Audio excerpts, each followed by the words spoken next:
So tell me about the comic book. Well, the comic book is called Winter City. We released it in 2012 with 3 issues. We've got 5 issues out now. It follows a serial killer who's dressed as the Grim Reaper, and through a series of murders that he commits in this city. And happening at the same time, we also follow 2 detectives, and we go through a kind of police procedural drama as they track him down. And mixed through all this is the history of the serial killer in his childhood, and what happened to bring him to where he is, slowly revealing why he's doing what he's doing. So it's a little bit grim, wouldn't you say? It's very grim. It's quite dark. Where did you get your inspiration from? Well, how it all came about was Pat came to me with the idea. Patrick is the co-creator of the comic. And he came to me over dinner one night when we were both very drunk and said he's got an idea for a comic book about a Grim Reaper serial killer. And he spelled out the basic plot line, and we talked it over. And the next day, after sobering up, I went and wrote the first script, which would end up being the second issue of the comic, and brought into a lot of the things I was interested in. I wanted to write sort of a more realistic superhero story, and so a lot of the elements that I had for that then were worked into his idea for a serial killer instead of a hero. And I also wanted to do something with a mystery story, a police procedural type thing, sort of like Law and Order. I'm a big fan of Law and Order. And so I managed to put all that in there, and that really helped tie everything, all the other elements that we had talked about, together. A lot of people want to write a comic book, but they don't. So where does your muse come from? Hard work. I'm not big on waiting around for inspiration. When I want to write something, I sit down, I get a notebook, I get a pen, and I think, what do I want to write about? And I might say, what if? So one of the things that we kind of think about with Winter City is, what if Batman was insane and had no money?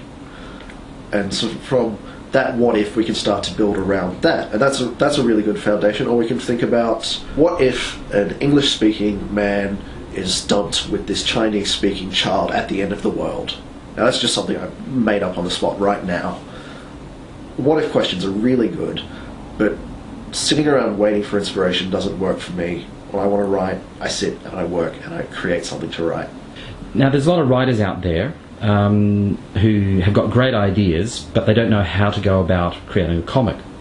How did you go about creating your comic, and what advice can you give these guys? If you're not sure where to begin, there's a really good book, particularly for comic writers. I can't remember the name of it, but it's written by Dennis O'Neill. It's something very simple, like writing comics. But I picked that book up pretty much as soon as I started writing the comic, and that really worked as almost my Bible for writing comics. It's got everything in there about creating scripts, about formatting it, about ending it at certain points, every kind of comic series you want to write. It's an excellent book. So what's the next part? How did you then go about taking your ideas, your writing, into production? What did you need to be, to become a comic publisher? Well, after that, the next step was getting artists. We found 2 artists, both of them from Chile, Pablo and David. We found them on the internet through a website called DeviantArt. We got them to do some sketches, some test pages for us. We pitched the story idea to them. They really liked it, so we signed them onto a contract to draw the comic. Pablo does the pencils and inks, David colours it. Then it comes back to us, and Patrick does the lettering, and then we send it off to print. You tell me about how you launched the comic book. We launched the comic book at Supernova Sydney in 2012. We just got a dealer's table. We sat down, we had big boxes of comics next to us, we had some posters, and we just waited for people to come walking through the dealer's alley. We spoke to them, we told them about the comic, that we had some issues on the table that they could just flick through. And during the low points, we also went around to King's Comics, had a stall somewhere in Supernova, went and showed them, got to talk to someone who was in charge, and set up a distribution deal through them. So we're doing it all ourselves, really just through meeting people, meeting fans, meeting comic stores. And the results? How have the results been? The results have been fantastic. It's sold just better than we could have ever expected. So what about the use of third-party organisations like Diamond for distributing comics? Have you looked at that? We've looked a little bit at that. At the moment it's working fairly well for how we are at the moment. Later on down the track, when we've got more issues, maybe when we're working on the next comic book, we can look at getting a larger distribution. The time between issues is really our biggest obstacle at the moment.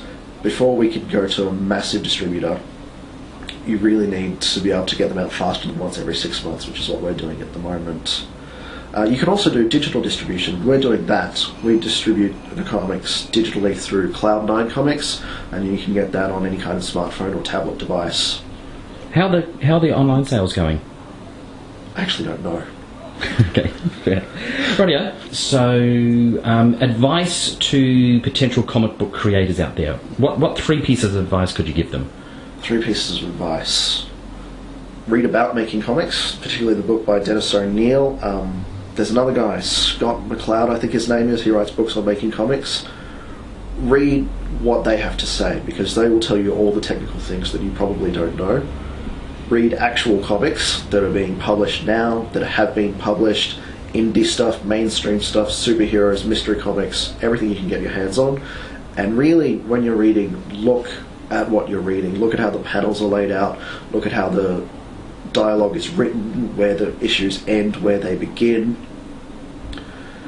And a third piece of advice, I have to say, work hard and be patient. Nothing happens overnight, but everything does have an audience, and if you're prepared to work hard at it and practice and be as professional as you can about it, then you can find your audience. Perfect. Now, last question. When are you going to publish your alternate history Nazi superhero game? The alternate history Nazi superhero game is a role-playing game set in the alternative 1970s after the Second World War has been won by the Nazis. And they won through creating the world's first superhumans. So you have German superheroes fighting for Germany, and they win the Second World War. And the game takes place with players playing as resistance soldiers who have stolen the formula for superheroes and become imperfect metahumans fighting back against Nazi forces. It's all very manic and crazy and fun. When am I actually going to release it? When the moon turns purple. There's a lot to do before then and now.